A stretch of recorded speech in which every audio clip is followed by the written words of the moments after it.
আমার প্রিয় মা ও বোন, এবার আপনাদের উদ্দেশ্যে আমি কোরআন এবং হাদিসের আলোকে 11টি বিশেষ নাসিহা পেশ করতে চাই, যেগুলো আপনাদের জীবনকে আলোকিত করবে, দুনিয়াতে আপনাদেরকে মর্যাদার আসনে আসীন করবে, আর আখিরাতে আল্লাহ তাআলার কাছে আপনারা প্রিয় বান্দী হিসাবে উপস্থাপিত হবেন। আল্লাহর কাছে আল্লাহর প্রিয় বান্দী হিসাবে উপস্থাপিত হয়ে জান্নাত লাভ করতে পারবেন। এরকম 11টি পরামর্শ বা নাসিহা আপনাদের প্রতি আমার।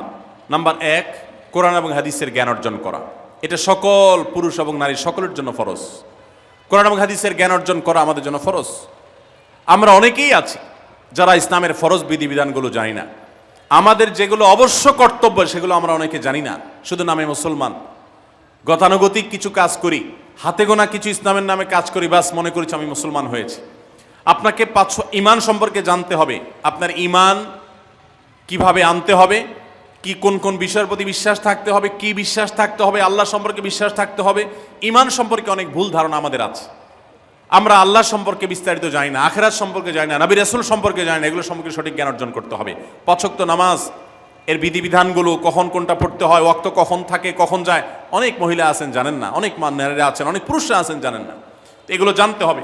ইসলামকে জানাটা অনেক গুরুত্বপূর্ণ। আর জানার জন্য কোরআনে কারীম বুঝে পড়বেন, হাদিস বুঝে পড়বেন, মাসলা মাসাইলের বই পুস্তক বুঝে পড়বেন ওলামাদের তত্ত্বাবধানে থেকে, এবং কোরআন এবং হাদিস শেখার যত ভালো আয়োজন উদ্যোগ আছে সেগুলোতে শামিল হবেন, জ্ঞান অর্জন করবেন। এটা ইসলামের গুরুত্বপূর্ণ একটা ব্যাপার। জ্ঞান অর্জন যদি না করেন তাহলে আপনি ইসলামের কোনো কাজ করতে পারবেন। ইসলামের সব কিছুর আগে হলো জ্ঞান অর্জন করা। সব কিছুর আগে ইসলাম সম্পর্কে ইলম অর্জন করতে হবে, কোরআন হাদিসের নলেজ অর্জন করতে হবে। নাম্বার 2, 5 ওয়াক্ত নামাজ। নবী সাল্লাল্লাহু আলাইহি সাল্লাম জান্নাতে, মেয়েদের জান্নাতে যাওয়ার শর্টকাট যে সিলেবাস দিয়েছেন, শর্টকাট যে ওয়ে বলেছেন, 4টা শর্ত দিয়েছেন। এর মধ্যে থেকে একটা হলো 5 ওয়াক্ত নামাজ ঠিকঠাক মতো যদি আদায় করেন। অনেক মহিলারা আছেন জোহরের নামাজ আসরের সময় গিয়ে আদায় করেন, আসরের কাছাকাছি আদায় করেন, কারণ গৃহস্থলী কাজে ব্যস্ত থাকেন, রান্নাবাড়ার কাজে ব্যস্ত থাকেন, গা গোসল নিয়ে ব্যস্ত থাকেন। করছি করে এই রান্নাবাড়া করা, সবাইকে খাবার দাবার দেওয়া, ছেলে মেয়েকে খাবার দাবার দেওয়া, ঘর ইত্যাদি মোছা ধোয়া, এগুলো করতে করতে, নিজের গোসল করতে করতে 3টা 3:30 বেজে যায়। অনেক সময় আসরের ওয়াক্তের কাছাকাছি গিয়ে তারপর জোহর নামাজ আদায় করেন। খুবই গর্হিত একটা কাজ। আমার মা বোনরা সতর্ক থাকবেন এ ব্যাপারে, যে নামাজ সময় মতো আদায় করতে হবে। শয়তান আপনাদেরকে একটা ভুল কথা বলে ধোঁকা দেয়, সেটা হলো যে আমি রান্নাবাড়া করছি যে পোশাকে, এই পোশাকে কিভাবে নামাজ পড়বো, তাহলে আমি গোসল টোসল করে একটা নামাজ পড়বো। আর গোসল তো আর সহজে করা হয় না। রান্নাবাড়ার পরে সবাই বাড়ায় খাওয়াই দেওয়া, এরপরে ঘর দুয়ার পরিষ্কার করা, এরপরে সব কাজ শেষে গোসল করা, তারপরে গোসল করে এসে নামাজ পড়া, এসব করতে করতে শয়তান আপনার নামাজটা অনেক পিছায় দেয়। মনে রাখবেন, আপনি যে পোশাকে কাজ করতেছেন ওই পোশাকে যদি দুর্গন্ধ না থাকে, খারাপ না থাকে, ভালো পোশাক হয়, তো ওই পোশাকে আপনি নামাজ পড়তে পারবেন। দুর্গন্ধ থাকলেও শরীরকে ফ্রেশ করার ব্যবস্থা আছে, আপনি ফ্রেশ করে আপনি নামাজে দাঁড়ায় যাবেন, এরপর নামাজ পড়ে বাকি কাজ করবেন। নামাজকে বলবেন না যে আমার অনেক কাজ আছে, এগুলো শেষ করে নামাজ পড়বো। শয়তান আমাদেরকে ধোঁকা দেয়। এই জন্য মা বোনরা 5 ওয়াক্ত নামাজ সময় মতো আদায় করবেন, ঠিকঠাক মতো আদায় করবেন।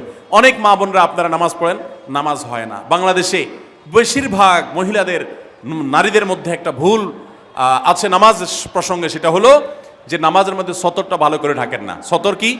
মেয়েদের নামাজের মধ্যে মুখমণ্ডল ছাড়া, 2 হাতের কবজি ছাড়া তাদের মাথা থেকে পা পর্যন্ত পুরো শরীর তারা ঢেকে রাখবে।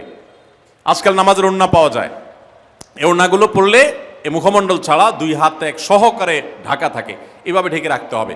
আপনি যদি নামাজ পড়েন, আপনার গলা দেখা যায়, আপনার কাঁধের কিছু অংশ দেখা যায়, চুল দেখা যায়, আপনার হাতের কনুই দেখা যায়, তাহলে সেক্ষেত্রে কিন্তু আপনার নামাজ হবে না।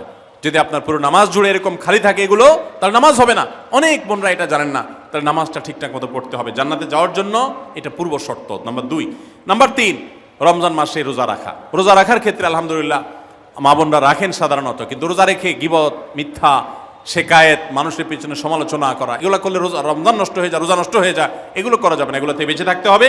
সেই সাথে অনেক মা বোন আছেন, একটু সন্তান গর্ভে আসছে, কিন্তু সন্তান দুধ কিংবা সন্তান দুধ পান করে, এই অজুহাত দিয়ে তিনি দেখা যায় যে রমজানের রোজা ঠিক মতো রাখেন না। এটা ভুল। বরং সামান্য একটু ঠুনকো অজুহাতে রমজানের রোজা বাদ দেওয়া যাবে না। যতক্ষণ পর্যন্ত শক্তি সামর্থ্য আছে রমজান রোজা ঠিক মতো রাখতে হবে। নাম্বার 3। 4 নম্বর হলো স্বামীর আনুগত্য করা। আমি সবসময় বলি এটা হলো মহিলাদের জন্য তিতা করল্লার আমল। তিতা করল্লা দিয়ে জুস বানায় খাওয়ানো, এটা যেরকম কষ্টের কাজ মানুষের জন্য, ঠিক একইভাবে মহিলাদের জন্য স্বামীর কথা শোনাটা এরকম কষ্টের কাজ।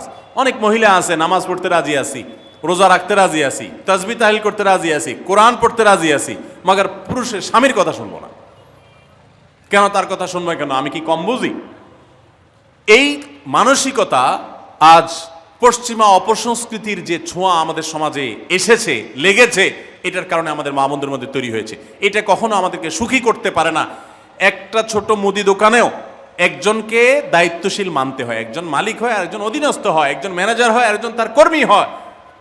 এতটুক চেইন অফ কমান্ড যদি ঠিক না থাকে, তাহলে একটা ছোট দোকানও সুশৃঙ্খলভাবে চলতে পারে না, সেটাও বিশৃঙ্খল হয়ে যাবে। তাহলে একটা সংসার, একটা পরিবারে একজনকে মুরব্বী না মানলে কিভাবে সেটা চলতে পারে? অবশ্যই একজন নারী তার স্বামীকে অভিভাবক মানবেন, মুরব্বী মানবেন, তাকে মেনে চলবেন। শুধু ইসলামই বলে নাই, পশ্চিমা দুনিয়ার মানুষরাও স্বীকার করে। সব একটা আত্মজীবনীমূলক লেখা ধারাবাহিকভাবে বাংলাদেশে একটি জাতীয় গণমাধ্যমে প্রকাশ হয়েছে অনেক বছর আগে, আমি পড়েছি। সেখানে তিনি পরিষ্কার করে বলেছেন যে আমার দাদি নানীরা পারিবারিক জীবনে যতটা সুখী ছিল, এখন আমাদের স্ত্রী, আমাদের মেয়েরা ততটা সুখী না।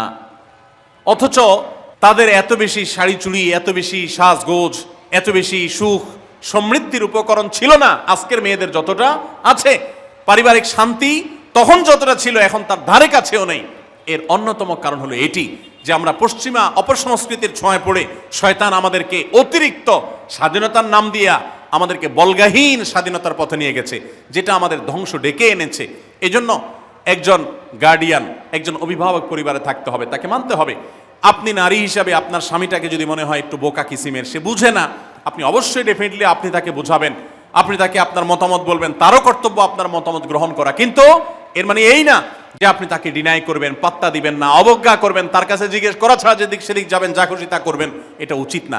আপনার জান্নাতে যাওয়ার প্রয়োজনে ওই যে তিতা করল্লা বলেছি, সে যদি কোনো দিক থেকে তাকে মানতে আপনার কষ্ট হয়, আপনার থেকে সে পিছিয়ে আসে বুদ্ধিতে জ্ঞানে, তারপরে একটু কষ্ট করে ঢোক গিলেন, একটু কষ্ট করে সবর করেন, শুধুমাত্র জান্নাতের আশায় আল্লাহ তাআলা আপনাকে মর্যাদা দিবেন, দুনিয়াতে বড় করবেন, আখিরাতে বড় করবেন। অনেক সময় দেখা যায় পুরুষতান্ত্রিক সমাজে আমাদের দেশে দেখা যায় যে পুরুষদের নানা অনাচারে মেয়েরা অতিষ্ঠ হয়। একটু সবর করেন, সন্তান সন্ততি বড় হবে, তখন আর পুরুষের এই সমস্ত জুলুম থাকবে না, পুরুষ তখন দৌড়ের উপরে থাকবে। এই বাস্তবতা আমরা প্রত্যেকটা মানুষ উপলব্ধি করার কথা। অতএব মুসলিম নারীদের অত্যন্ত গুরুত্বপূর্ণ আরেকটি বিষয় হলো 4 নম্বর যেটি বললাম, স্বামীর আনুগত্য করা। যতটুকু সম্ভব তার সর্বোচ্চ আনুগত্য করার চেষ্টা করতে হবে, যতক্ষণ তিনি কোরআন হাদিসের কথা বলেন। স্বামী যদি কোনো অন্যায় কথা করতে বলেন, তাহলে তখন আর তার কোনো কথা শোনা যাবে না। নাম্বার 5, একজন মুসলিম নারীর জন্য তার ইজ্জতের হেফাজত অত্যন্ত গুরুত্বপূর্ণ ব্যাপার। এমন একটা সমাজে আমরা বসবাস করতেছি, পাঠ্য বইয়ে শিক্ষার নামে আমাদের সন্তানদের চরিত্র নষ্ট করে দেওয়া হচ্ছে, বিবাহ বহির্ভূত সম্পর্ক করতে তাদেরকে উস্কানি দেওয়া হচ্ছে, শিক্ষার নামে কুশিক্ষা দেওয়া হচ্ছে, যার কারণে আমার সন্তান নষ্ট হয়ে যাচ্ছে। এই জন্য আমি বলি, এমন যুবক, এমন যুবতী আজকাল সোনার হরিণ হয়ে গেছে। হাজারে 10 জন যুবক পাওয়া যাবে কিনা সন্দেহ, যেই যুবক বুকে হাত রেখে বুক টান টান করে আল্লাহর শুকরিয়া আদায় করে বলতে পারবে তার যৌবনে কোনো হারাম স্পর্শ সে করে নাই, কোনো হারামের কাছে সে যায় নাই, তার চরিত্রকে সে হেফাজত করেছে, কোনো গুনাহে সে লিপ্ত হয় নাই, এরকম কথা বলার মতো যুবক খুব বেশি নাই আমাদের সমাজে। ধ্বংস করে ফেলা হয়েছে বিনোদনের নামে, শিক্ষার নামে, নানা নামে। এগুলো আমাদের দেশের সংস্কৃতি ছিল না। এদেশের মুসলমান তো বটে, এদেশের হিন্দুরাও পারিবারিক এই বন্ধনের মধ্যে থেকে তারা তাদের চরিত্রকে হেফাজত করে, বৈবাহিক সম্পর্ক ছাড়া কোনো প্রকার সম্পর্কের মাধ্যমে তাদের যৌন আকাঙ্ক্ষাকে মেটায় না।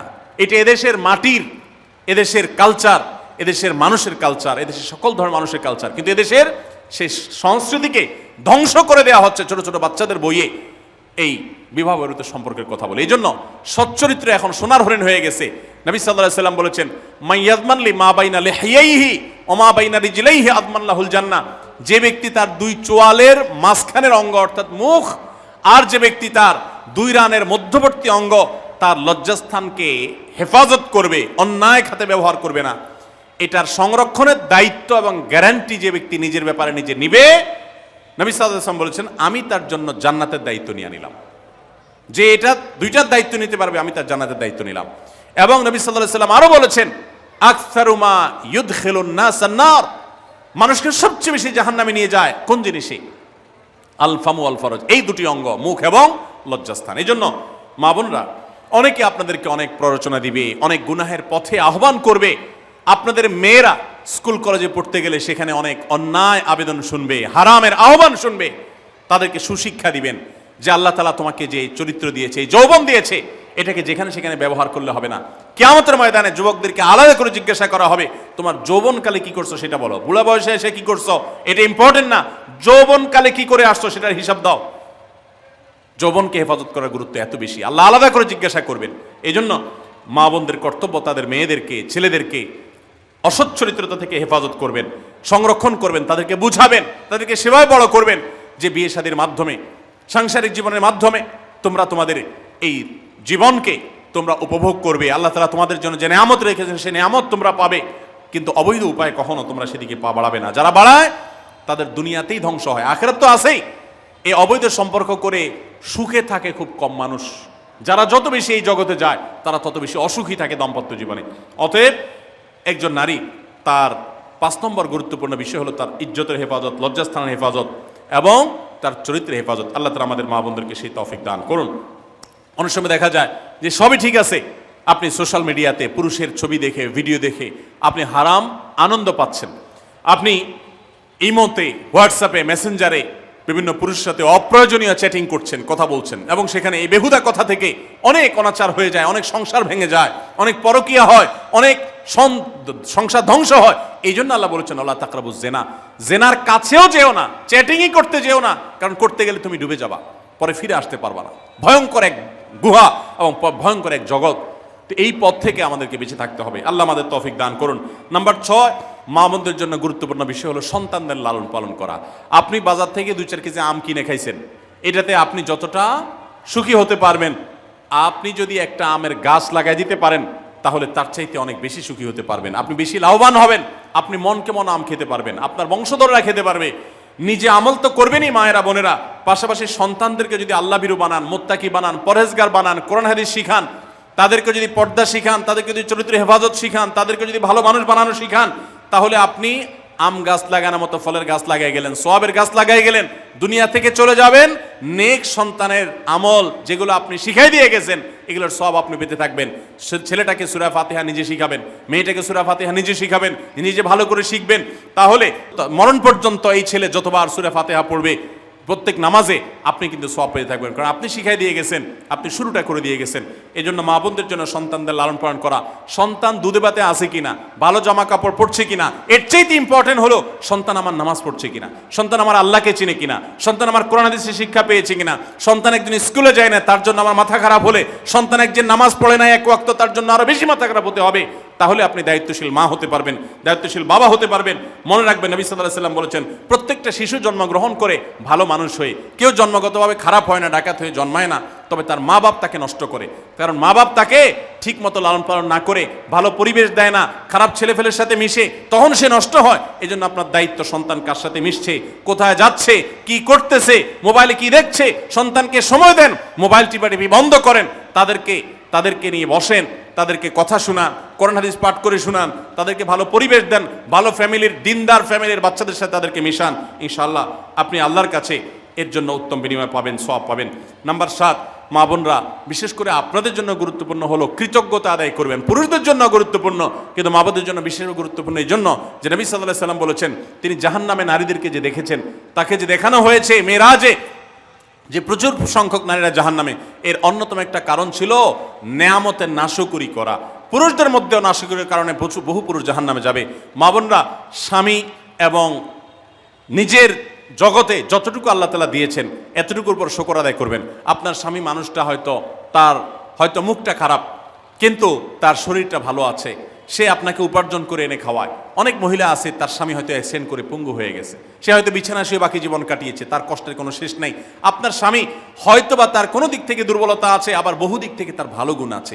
একই কথা পুরুষদের জন্য ইসলাম নির্দেশ করেছে যে তার স্ত্রীর একটা গুণ খারাপ দেখে যদি তার কষ্ট লাগে, তো সে চিন্তা করলে 10টা গুণ ভালো দেখবে, সেটা দেখে শুকর আদায় করা উচিত। এই শুকরিয়া আদায় করা ছাড়া পুরুষ হোক নারী হোক কেউ আল্লাহর প্রিয় বান্দা হতে পারবে না। এজন্য আল্লাহর কাছে শুকরিয়া আদায় করবেন।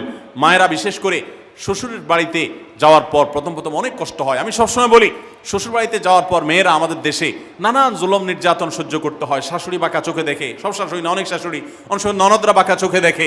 স্বামী লোকটা জ্বালায় নানাভাবে, দেবররা জ্বালায় নানানভাবে, মানুষ খোঁচাখুচি করে কষ্ট দেয়।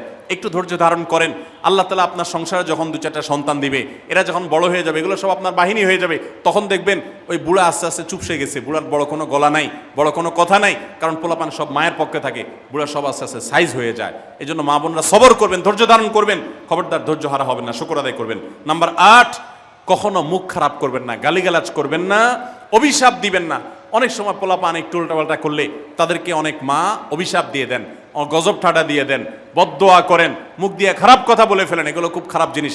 নবী সাল্লাল্লাহু আলাইহি সাল্লাম বলেছেন, যদি কাউকে গজব ঠাডা দেওয়া হয় তো এটার উপযুক্ত না হলে যে দেয় তার উপরে এসে পড়ে, এরকম ভয়াবহ একটা বিষয়। এই জন্য কোন অবস্থাতে এগুলো যেন না হয়। এবং মেয়েদের জাহান্নামে যাওয়ার অন্যতম, বেশি জাহান্নামে যাওয়ার অন্যতম একটা কারণ এটাও যে তাদের মধ্যে, অনেকের মধ্যে, আমি সবার কথা বলছি না, যে এই ধরনের গালিগালাজ করা, অভিশাপ দেওয়ার বৎস্বভাব আছে। এই বৎস্বভাব বহু পুরুষের মধ্যেও আছে, সবাইকে ছাড়তে হবে।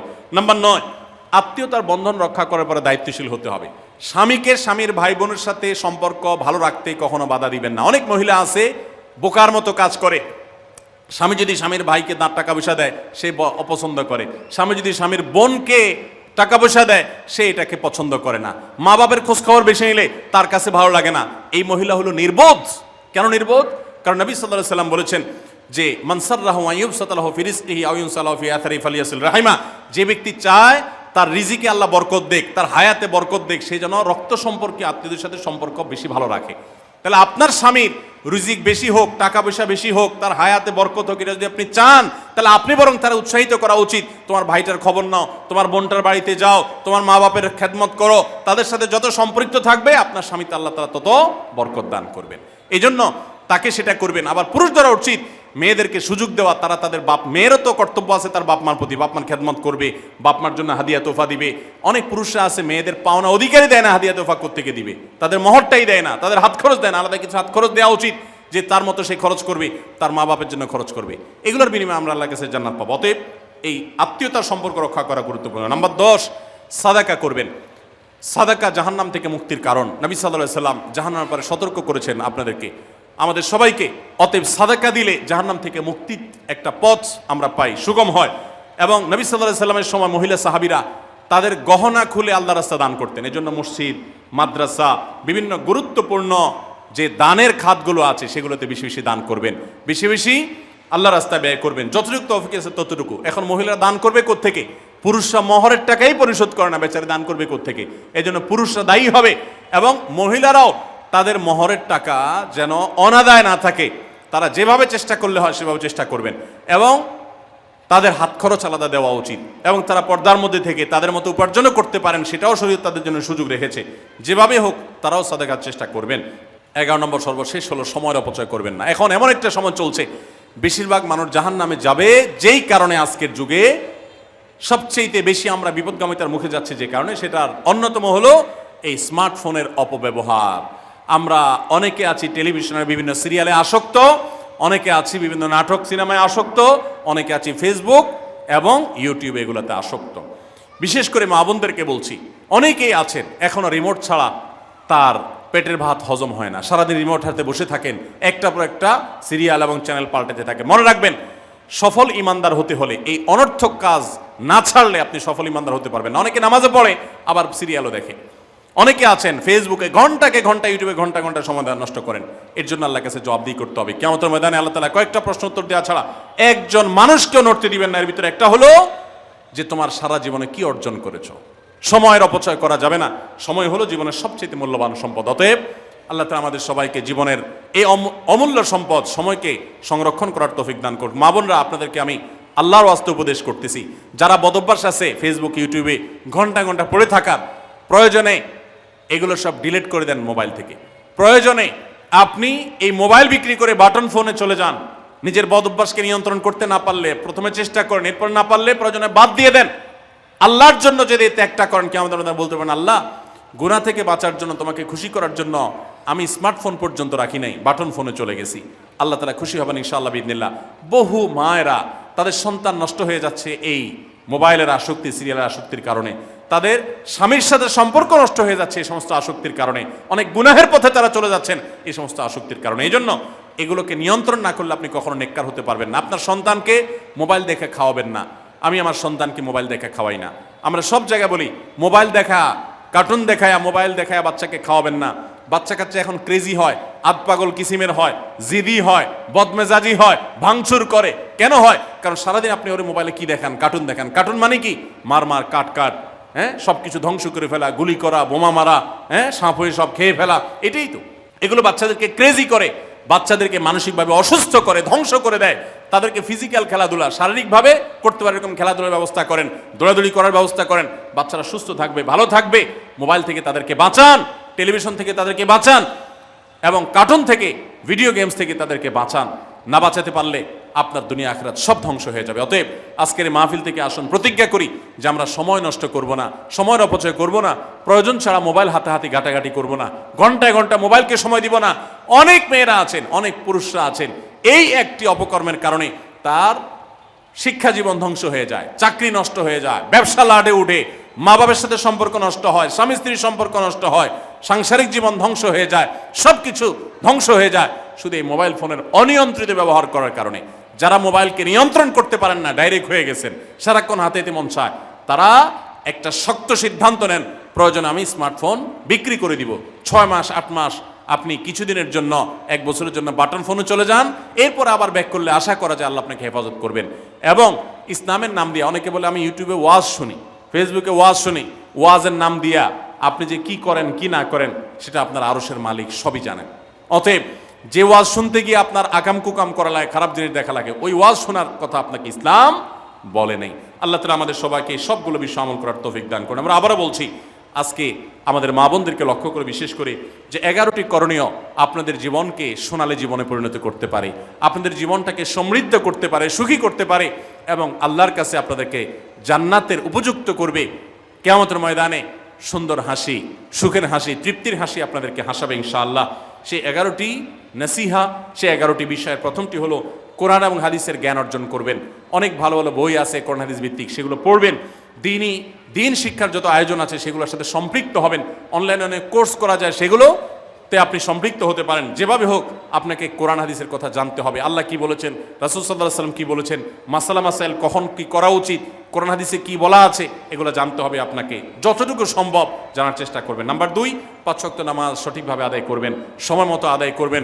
জোহরের ওয়াক্ত বাসার কাজ কাম শেষ করে গোসল করে একেবারে 3টার দিকে একসাথে পড়বো, এটা করা যাবে না, বরং সময় মতো আদায় করতে হবে। এবং মেয়েদের যে সতর, এই সতর ঢাকার উপরে সতর্ক থাকতে হবে।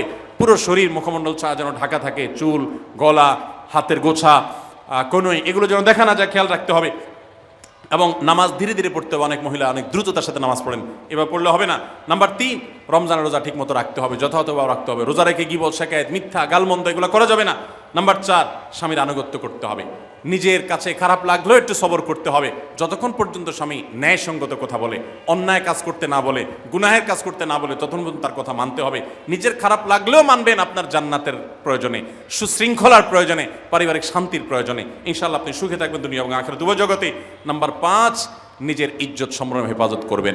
অনলাইনে অফলাইনে কারোর সাথে হারাম সম্পর্ক করবেন না, কোনো গায়ের মারাম পুরুষের সাথে অযথা যোগাযোগ করবেন না, চ্যাটিং করবেন না, এবং সোশ্যাল মিডিয়াতে হারাম জিনিস দেখা থেকে নিজের চোখকে হেফাজত করবেন, বাঁচিয়ে রাখবেন। নাম্বার 6, নিজের সন্তানদেরকে দিন শিখাবেন, তাদেরকে কোরআন হাদিস শিখাবেন, উত্তমভাবে লালন পালন করবেন, তাদেরকে নামাজ শিখাবেন, মেয়েদেরকে পর্দা শিখাবেন, তারা যেন চরিত্রে হেফাজত করে সেই শিক্ষা তাদেরকে দিবেন। উপযুক্ত হওয়ার পর ছেলে মেয়েকে বিয়ে দিবেন, কোনোভাবে যেন হারাম সম্পর্কে না জড়ায় সেজন্য সাবধান থাকবেন। ভালো ফ্যামিলির সাথে তাদেরকে উঠা বসা করাবেন, ভালো শিক্ষা প্রতিষ্ঠানে দিবেন যেখানে দিলে তার ঈমান আমল হেফাজত থাকবে। নাম্বার 7, আল্লাহর শুকরিয়া আদায় করবেন, বান্দারও শুকরিয়া আদায় করবেন। আল্লাহ যা দিয়েছেন, যতটুকু আছে স্বামীর সংসারে, আলহামদুলিল্লাহ বলতে শিখবেন, আল্লাহ তাআলা বাড়াই দিবেন ইনশাআল্লাহ। নাফরমানি, নাশুকরি করবেন না, তাহলে আপনি নিজেই ক্ষতিগ্রস্ত হবেন, কষ্টের মধ্যে থাকবেন। আর শুকরিয়া আদায় করলে আপনার নিজেরই মানসিক প্রশান্তি হবে, আল্লাহর নিয়ামত বাড়িয়ে দিবেন। নাম্বার 8, কোনো প্রকার অভিশাপ গালমন্দ করবেন না, সেটা ছেলে মেয়েকে হোক, সংসারকে হোক, স্বামীকে হোক, কোনো কিছু না, ধৈর্য ধারণ করতে হবে। পুরুষদের জন্য এই কথাগুলো প্রযোজ্য। আর নাম্বার 9, আত্মীয়তার সম্পর্ক রক্ষা করতে হবে, ছিন্ন করা যাবে না। নিজের স্বামীকে তার বাপ, তার বোন, তার মা, তার ভাই, তাদের সাথে সুসম্পর্ক বজায় রাখতে সাহায্য করবেন, বাধা দিবেন না, পারলে আরও সাহায্য করবেন, এতে আপনারই লাভ হবে। আবার স্বামীদেরও উচিত স্ত্রীকে তার পরিবারের সাথে সম্পর্ক বজায় রাখার জন্য সাহায্য করা। মেয়েদের উচিত তাদের মা, তাদের বোন, ভাই, তাদের সাথে আজকাল মোবাইলে যোগাযোগ করা যায়, খোঁজখবর নেবেন, কথাবার্তা বলবেন। স্বামীর সংসারে আসছেন দেখে বাপের সংসার ভুলে যাবেন, সেটাও যেন না হয়, খেয়াল রাখতে হবে। নাম্বার 10, যতটুকু সম্ভব দান সাদাকা করবেন। দান সাদাকা জাহান্নাম থেকে মুক্তির কারণ হয়, সেটার জন্য সাধ্য অনুযায়ী করবেন। পুরুষরা তাদের জন্য এক্ষেত্রে হেল্প করবেন, যাতে তাদের মোহর ইত্যাদি দেওয়া, মাসে হাত খরচ কিছু দেওয়া, যাতে তারা সাদাকা করতে পারে সেই সুযোগ। আজকাল দেখা যায় অনেক মেয়েরা টাকা পয়সা পেলে মার্কেটে চলে যাবেন, কি কিনবে এটা নিয়ে অস্থির হয়ে যান। মার্কেটে আপনি যা দরকার হলে যাবেন, কেনা দরকার হলে কিনবেন, কিন্তু দানের জন্য একটা খাত রাখবেন। পারিবারিক সাদাকা বাক্স, একটা বাক্স রাখবেন, যে খুচরা টাকা পয়সা বা বিভিন্ন টাকা পয়সা ছেলে মেয়েরা রাখবে, আপনি রাখবেন, উৎসাহিত করবেন। এটা দিয়ে একটা গরিব ফ্যামিলি মুখে হাসি ফোটাবেন, একটা ভালো কাজ করবেন, পারিবারিকভাবে এরকম দানের ব্যবস্থা করবেন। বোনেরা, সর্বশেষ হলো সময় নষ্ট করবেন না সোশ্যাল মিডিয়াতে। আল্লাহর ওয়াস্তে এটা থেকে নিজেকে বাঁচাবার জন্য সংগ্রাম করেন। যারা এখনো এই রোগ থেকে বাঁচতে পারেন নাই, আল্লাহর কসম করে বলছি, দুনিয়ার জীবনটাই ধ্বংস হবে, অসুখী থাকবেন, অশান্তিতে থাকবেন, আখিরাতের ধ্বংস তো আছেই। অতএব ফেসবুক, ইউটিউব, এটা যদি আপনাকে দেখতে হয়, খারাপ কিছু যেন না আসে সেভাবে ফিল্টার করে নেবেন, এবং নিয়ন্ত্রিত নির্দিষ্ট সময়ের বেশি দেখবেন না। 10 মিনিট 10 মিনিট, সকাল দুপুর রাত, এর বেশি বিকাল, আমি এর বেশি দেখবো না। ঘন্টায় ঘন্টা টিপবেন না। অনেক মহিলা আছে স্বামীকে সময় দেওয়ার সুযোগ নাই, সন্তানের দিকে তাকাবার সুযোগ নাই, উনি টেলিভিশন এবং মোবাইলে আসক্ত, এবং এটা আমাদের সমাজকে ধ্বংস করে দিচ্ছে। নিজের ক্ষতি নিজে করছেন, নিজের পায়ে কুঠারাঘাত করছেন। আল্লাহ তাআলা আমাদের সবাইকে এই সব বিষয়গুলোকে মেনে চলে, এই 11টা পয়েন্টকে মেনে চলে আমাদের মা বোনদের জীবনকে সমৃদ্ধ করার তৌফিক দান করুন। আমাদের সবাইকে আল্লাহ তাআলা আমল করার তৌফিক দান করুন। জাযাকুমুল্লাহু খাইরা ওয়া আখিরু দাওয়ানা আনিল হামদুলিল্লাহি রাব্বিল আলামিন। আস-সুন্নাহ ফাউন্ডেশন, উম্মার স্বার্থে সুন্নাহর সাথে।